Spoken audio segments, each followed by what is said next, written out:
From the National Newsroom of the Canadian Press, I'm Naira Ahmed. Hundreds of people have gathered for a vigil in Minneapolis hours after a shooter opened fire through the window of a Catholic church, killing 2 children aged 8 and 10 and wounding 17 others. People crowded shoulder to shoulder inside a nearby school's gym, clutching one another and wiping away tears during the vigil. One archbishop said in the midst of students trying to shield their classmates as the gunfire erupted, there was courage, bravery, and most especially love. Coming together of so many people from so many places and so many traditions would provide some support, some consolation to those who have lost loved ones in this morning's event.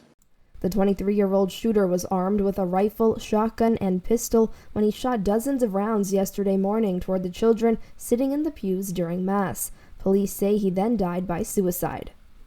Law advocates are slamming Ottawa for its silence on Donald Trump's sanctions on a Canadian judge. Last week, the Trump administration slapped sanctions on Kimberly Prost, a judge on the International Criminal Court who authorized a probe into U.S. personnel in Afghanistan. Now, the University of Fraser Valley professor Mark Kirsten says Ottawa should follow France in speaking out when powerful countries attack the international institutions meant to hold them to account.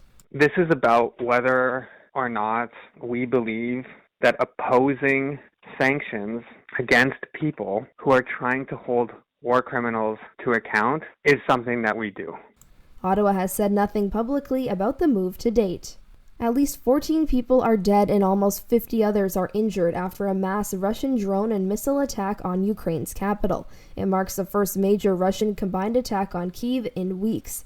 Local officials say people are being pulled from the rubble after at least 20 locations across 7 districts of Kyiv were hit, with nearly 100 buildings damaged. Meanwhile, Pope Leo is demanding that Israel stop the, quote, collective punishment and forced displacement of Palestinians in Gaza. Leo was interrupted twice by applause as he read aloud his latest appeal for an end to the 22-month war during his weekly general audience. Also, a vote is expected later this morning at the UN Security Council regarding ending a peacekeeping mission in Lebanon. The vote could bring an end to the more than 4-decade operation known as UNIFIL by the end of next year.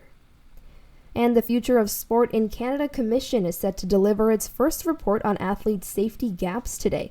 This initial report is based on consultations held in a dozen cities, as well as written submissions and survey responses following input from Canadians. It will examine how abuse and maltreatment are handled in sport and where protections for athletes are falling short. This is the Canadian Press. In sports, several Canadians are hitting the court at the U.S. Open in New York today. Felix Auger-Aliassime, Denis Shapovalov, and Gabriel Diallo are all scheduled to play second-round matches in men's singles at the Grand Slam tennis tournament. In doubles, Canada's Leylah Fernandez is teaming up with 45-year-old tennis legend Venus Williams for a first-round match. Fernandez is also in the women's singles third round. Fresh off a homecoming win at the LPGA's Canadian Open last weekend, Brooke Henderson is back on the golf course at the FM Championship in Massachusetts. Mississauga, Ontario's Savannah Graywall is the only other Canadian in the field. Halifax Tides FC visits Ottawa Rapid FC in women's soccer's Northern Super League tonight, and the Toronto Blue Jays are off today after a dramatic win to take 2 of 3 at home against the Minnesota Twins. From the Canadian Press, I'm Naira Ahmed. Thanks for listening. Don't forget to follow and subscribe. For more of today's top stories, visit thecanadianpressnews.ca.